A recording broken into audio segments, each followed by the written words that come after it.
بنده امین فردین و همراه تیمم.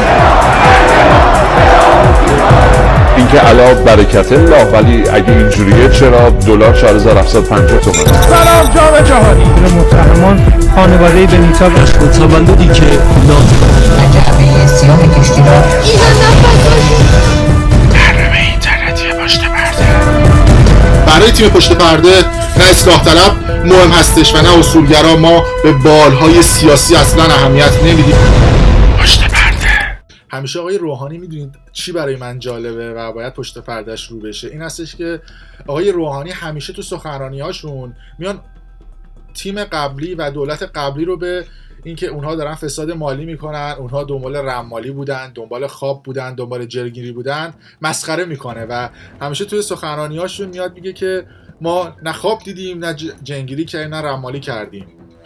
شما لطف کنید بگید که همسر خودتون و همسر حسین فریدون قبل از انتخابات سال 96 چی کار میکردن توی قم و توی اون خونه اون شخصی که رمال بودن اونجا چی کار میکردن؟ بریم اول صحبتهای شما رو بشنویم که رمال ها و جنگیر ها رو مسخره میکردید، بعد هم من با سند و مدرک نشون میدم که همسر شما و همسر برادرتون آقای حسین فریدون چجور سر از خونه ی رمال ها و جنگیر ها در آوردن و فیلم ها و ویدیوهاش بیرون اومد. مسیری که دولت انتخاب کرده است مسیر درستی است. ما باید نقد شویم، باید از ما انتقاد کنند. ما دارای عصمت نیستیم، متاسفانه یا خوشبختانه خواب هم نمیبینیم.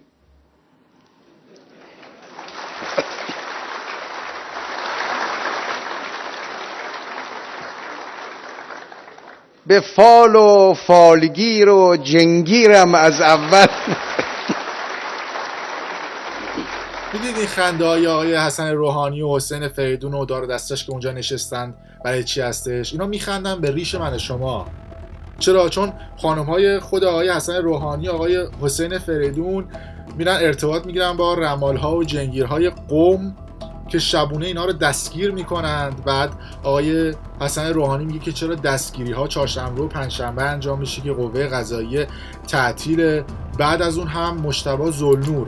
ببینید من این دستگیری ها و این اتفاقات رو از خودم در نمیارم که بیاد هفته بیاد، مستند با صحبت خود آقای نماینده مجلس با شما مقایسه میکنم. اینکه آقای مجتبی ذوالنور نماینده مردم قم در مجلس میاد در صحن علنی مجلس هم اعلام میکنه که آقای رئیس جمهور و برادر ایشون دستگیر شدند در یکی از این خونه های رمال ها. بعد هم رفتن حساب اون رمال جنگی رو چک کردن، دیدن 10 میلیارد تومان پول تو حسابشه. بریم این صحبت ها رو بشنویم که من نگفته باشم، مستند از قول نماینده مجلس گفته میشه. میدونید که حرفای نماینده مجلس هم مستنده و افرادی هستن که به هر حال اخبار محرمانه رو هم اونها دسترسی دارن.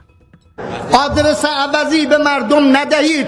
آقای رئیس جمهور، چرا باید زن برادر شما در منزل یک رمال دستگیر شود و وقتی از حساب این رمال سوال می شود که 10 میلیارد تومان در حساب شما چه می کند، می گوید از همسر فلان کس به من داده شده دست بین پول نزنید و وقتی دستگیر می شود استاندار و دبیر شورای عالی امنیت ملی اجازه نمیدن روال قانونی طی شود و جز چند ساعت باید کسی که در کنار یک رمالی که وصل به سرویس های جاسوسی بیگانه است متشکرم آقا، یه دقیقه اضافه صحبت کردید. شکم مردم است که امروز گرسنه است، نه آدرس های عوضی. و السلام علیکم. خیلی ممنون، متشکرم. میدونید چی قضیه رو جالب تر میکنه؟ اینکه آقای حسین فریدون برادر رئیس جمهوری که خودشون دیپلمات هستن و حکم گرفتن در دولت آقای روحانی هیچ وقت نیامد صحبتی راجع به صحبت آقای ذوالنور بکنه که خانم ایشون در خونه یک رمال دستگیر میشه، پولهای میلیاردی و میلیونی رد و بدل میشه. خود آقای روحانی هیچ وقت نیامد صحبت بکنه، ولی خب همیشه میاد انتقاد میکنه از دولت قبل، از آقای احمدی نژاد و میگه که اونها رمال جنگیر داشتن، ما پاکیم. خب اسناد و مدارک و صحبت‌های نماینده مجلس هست، شما چرا نمیاد صحبت بکنید؟